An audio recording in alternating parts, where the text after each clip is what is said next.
जंगल की जलपरी। बहुत समय पहले एक घना और रहस्यमय जंगल था। उस जंगल के बीचों बीच एक नीला झील था जो इतना शांत और गहरा था कि लोग कहते थे उसमें कोई रहस्य छिपा है।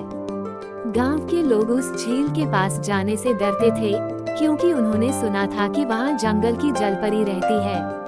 कहते थे वह जलपरी रात को झील के किनारे गाती थी। उसकी आवाज इतनी मधुर थी कि जो भी सुन ले वह मोहित हो जाता।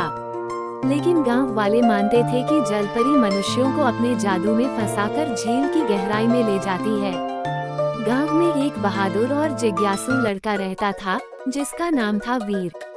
वीर को हमेशा से रोमांच पसंद था। जब भी बुजुर्ग लोग जलपरी की कहानियां सुनाते तो वह सोचता, क्या सच में जलपरी बुरी है या लोग डर से कहानियां बना देते हैं। एक रात उसने तय किया कि वह सच का पता लगाएगा। चांदनी रात थी। वीर धीरे धीरे जंगल से होकर झील तक पहुंचा। पेड़ों की छांव में झील चमक रही थी। तभी उसे झील से आती हुई एक मीठी आवाज सुनाई दी। वह छिपकर देखने लगा। उसने देखा कि झील के बीचों बीच एक सुंदर जलपरी कमल के पत्ते पर बैठी गा रही है। उसके लंबे बाल तारों जैसे चमक रहे थे और उसकी आंखों में गहराई थी। वीर उसकी सुंदरता देखकर दंग रह गया। जलपरी ने अचानक वीर को देख लिया और बोली, डरो मत, मैं तुम्हें नुकसान नहीं पहुंचाऊंगी। वीर चौंक गया पर साहस करके बोला, लोग कहते हैं कि तुम मनुष्यों को डुबो देती हो, क्या ये सच है? जलपरी की आंखों में आंसू आ गए। नहीं, ये सब झूठ है। असल में मैं इस झील की रक्षक हूँ। सालों पहले एक दुष्ट राक्षस ने इस जंगल पर कब्जा करना चाहा था। तब देवी माँ ने मुझे वरदान दिया कि मैं इस झील और जंगल की रक्षा करूँ। लेकिन राक्षस ने लोगों के मन में डर भर दिया ताकि कोई मेरी मदद न करे।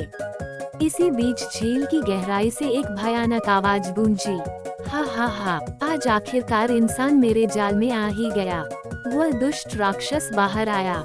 उसका शरीर काला था, आंखें लाल और हाथों में अग्नि की लपटें। राक्षस ने वीर को पकड़ने की कोशिश की, लेकिन जलपरी ने अपने जादुई गीत से झील में लहरें उठाई और वीर को बचा लिया। जलपरी और राक्षस के बीच भीषण युद्ध शुरू हो गया। राक्षस ने आग के गोले फेंके। जलपरी ने पानी की लहरों से उन्हें बुझा दिया। राक्षस ने झील को सुखाने का मंत्र पढ़ा। जलपरी ने देवी माँ का नाम लेकर विशाल ज्वार की लहर उठाई। लेकिन राक्षस बहुत शक्तिशाली था।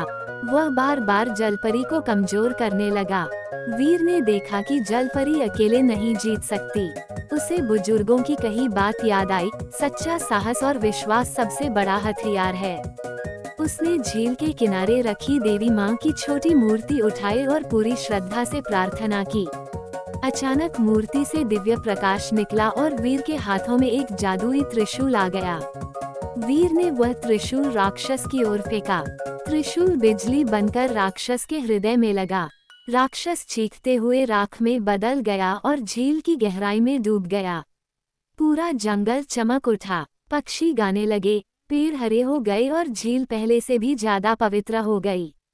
जलपरी ने मुस्कुराते हुए वीर से कहा, तुम्हारे साहस और विश्वास ने आज जंगल को बचा लिया।